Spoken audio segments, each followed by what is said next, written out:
the Spider-Man Brand New Day trailer dropped. And I'm torn. I'm not so sure if I like it or not.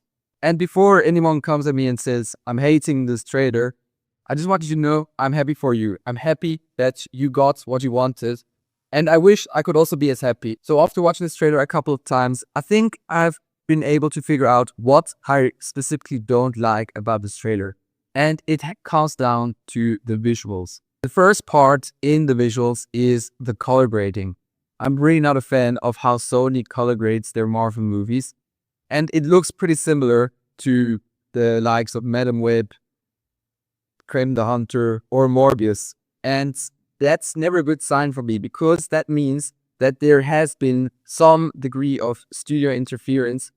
And if you have made movies like Madam Web, Kraven the Hunter, or Morbius, my trust isn't that high in a new Spider-Man movie that looks like it's been tinkered with from studio executives. That can be good in some movies, like a Spider-Man movie where there has to be some character consistency over the movies. But I just simply don't trust Sony to do the right thing. And also, I don't really like the color palettes they chose for this movie. It looks a bit too bluish for me and too flat without any real contrast or saturation. But that did look better in the first parts of the trailer. But then in the end, it was like, it just turned into too much blue and too much of a mess. But that's just my personal preference. Maybe you like it like that. The second part that I don't like is the CGI. Look, every superhero movie needs a certain degree of CGI.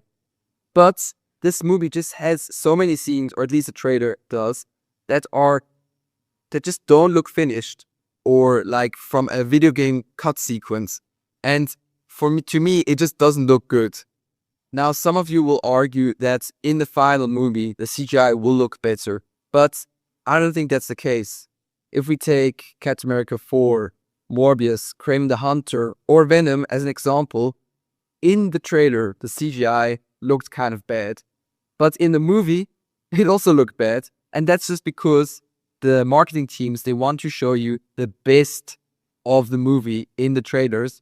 And so if they can't find better CGI in the movie, they will just show you what they think looks the best in the movie. My third and final criticism of the trailer is the overload of characters.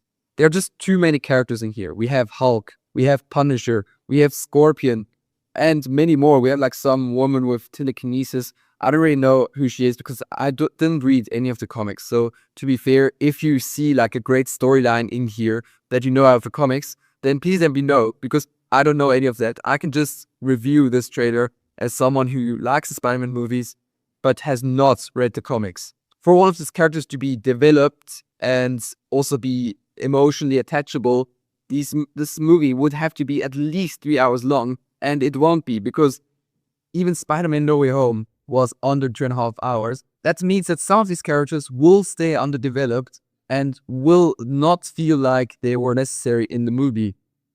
I mean, we even have ninjas in here, and that's just too much, in my opinion. It's not all bad, though. There are also some good things. And before I talk about those, I have to issue a spoiler warning for Spider-Man No Way Home. But if you watch the trailer for Spider-Man Brand New Day, you already know the spoiler. Anyways, what I wanted to say is that Spider-Man No Way Home finally gave Peter Parker some consequences for being Spider-Man. And that is, he lost MJ and Ned. That means they can't be together because they don't remember him anymore. And they don't remember the relationship they had with each other. And in the trailer, we also see MJ having a new boyfriend. And obviously, that hurts Peter Parker every day. I think that's consequent to go about this route and talk about these problems that he has. Because Spider-Man has always been about sacrificing Peter Parker for being Spider-Man. I mean, you can see that in Spider-Man 2. And I think this movie will be very similar to Spider-Man 2. Because we also see him losing his powers, or at least gaining some, or mutating in some form. That looks also very interesting. And that's also what happened in Spider-Man 2, where he kind of lost his powers for a certain time. After all that, I have one last thing that I really like about the trailer, and that's just the practical effects that you can see here. I know before I talked about the bad CGI, but there are some practical effects, especially in the first half of the trailer, that really look good.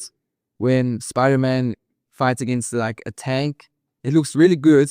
And also, if you've seen it behind the scenes, they have shot that kind of for real.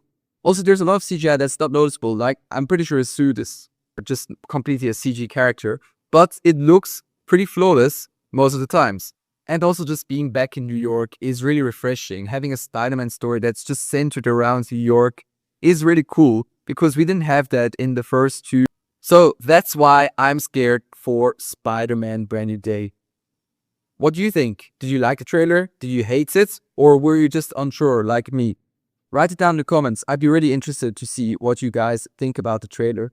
And if you like this video, then please subscribe. I'd really appreciate it. Anyways, that's been it. Thanks for watching, and bye.